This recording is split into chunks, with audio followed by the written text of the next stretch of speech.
This is our 1958 Ford F100 pickup truck that was originally my brother-in-law's. We acquired it when he passed away. It had been in his driveway for about 20 years, all torn apart, and he kept on talking about how he wanted to restore it, so we finally got around to it. It's after driving it, I decided not to restore it per se, but to actually make a combination. I got a Lincoln Town Car at an insurance auction with 23,000 miles on it. I cut the floor out of the cab and the bed of the 58 and the body off of the Lincoln, except for the floor, grafted the two together. So now it's a hybrid Lincoln and F100. I retained all the power brakes, power steering, ABS brakes, air conditioning out of the Lincoln. And it's a hybrid right now. It's got a split personality between the Ford and the Lincoln.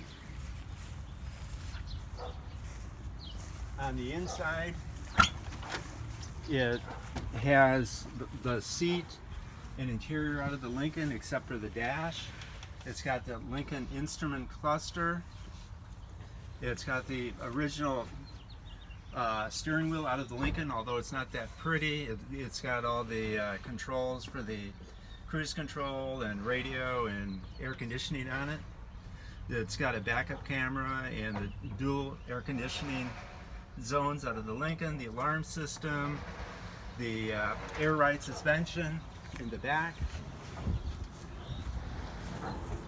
The camper shell that is actually original to the truck.